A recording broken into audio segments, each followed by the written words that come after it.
السلام عليكم ورحمة الله وبركاته. وأنا سلامي سومالي انتي داونيسي انتي داودون تبا أدون كده على ذي أوردن وين سلامي وين سلامي وين سلامي وين سلامي وين سلامي وين سلامي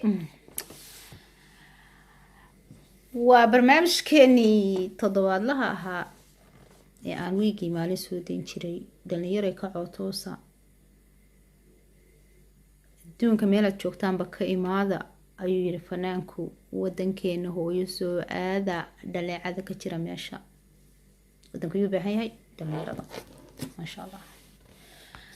aad iyo aad baan u salaamayaa horta dhalinyarada soomaaliyeed meel ay joogaan dal iyo dibadba aad iyo aad baan u salaamayaa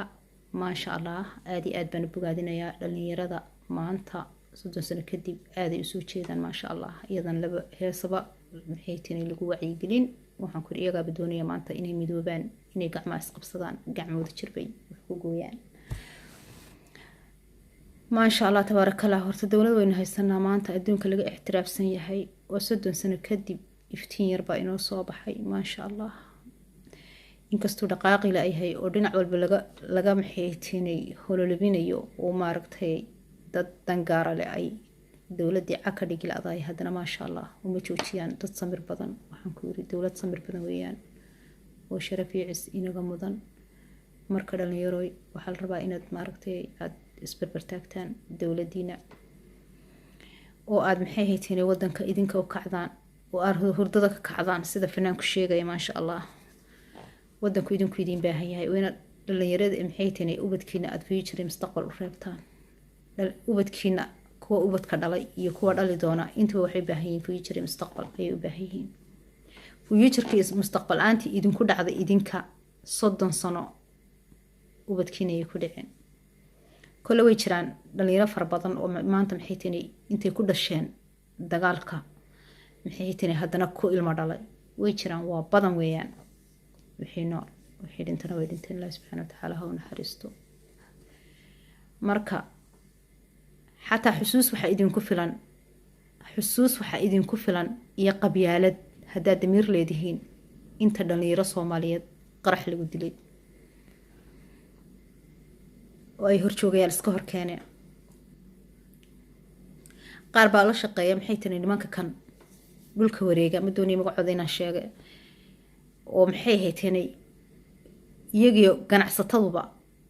maalgaray maxay tani fangareeya sababtu tahay haddii aan la fangarayn oo nimanka kale aanay dhaqaale helinin sidee ku noolaan lahaayeen 30 sanadood sidee ku noolaan lahaayeen waa la fangareeya ganacsadayaal baa fangareeya horjoogayaal baa fangareeya dooniya Soomaaliya inaanay maxay tani nabad aanay noqon ninka maanta ama 50 sano jira ama ku sii socda ama ka weyni isagu karkaarkaba weydaaray oo kaasi future mustaqbal toona ma rabo ma fahanti 20 sano isagu jira ayaa maxay tani burburiyo waxa ku dhacay halaag burburiyo dagaal oo Soomaaliya maxay tani ka bilaabmay 30 sano maxay tani dagaal baa ka soconay konton jir weeye maanta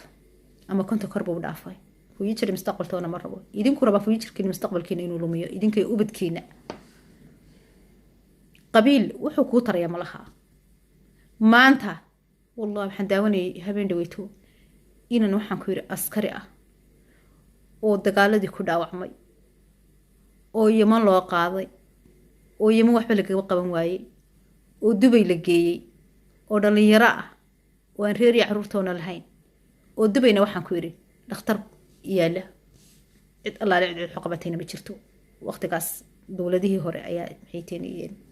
wadanka ka shaqeynay dawladda Xasan Sheekh ayaa ka shaqeynayay wadanka waxaan daawad habeen isagoo maxay tani ooyaya oo calacalaya oo dhakhtarkii xataa wax maxay tani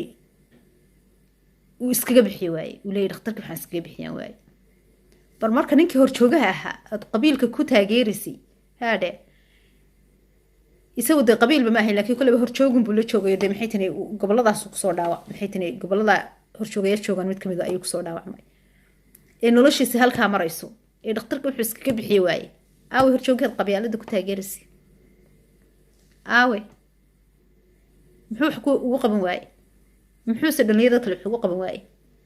saasoo midhan bay wada haysataa dhalinyaro fikira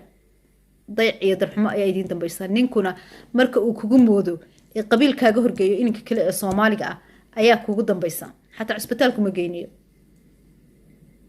muxuu ku taray marka qabiilka aawe horjoogi aad difaacaysa aawe fuuturkaagii mustaqbalkaagii buu lumiyey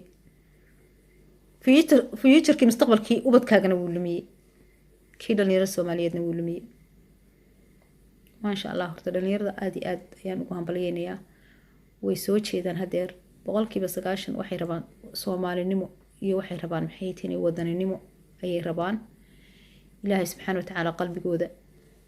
iyo bogooda barcad ha isku mariyo ilaahay subxaanahu wa tacaala ha isu sakhiro ilaahay subxaanahu wa tacaala qabiilka iyo qolada ilaahay ha ka saaro ilaahay subxaanahu wa tacaala ha mideeyo wadankeena maasha allah maanta dowlad baynu haysanaa wadanka nimca badani ma jiro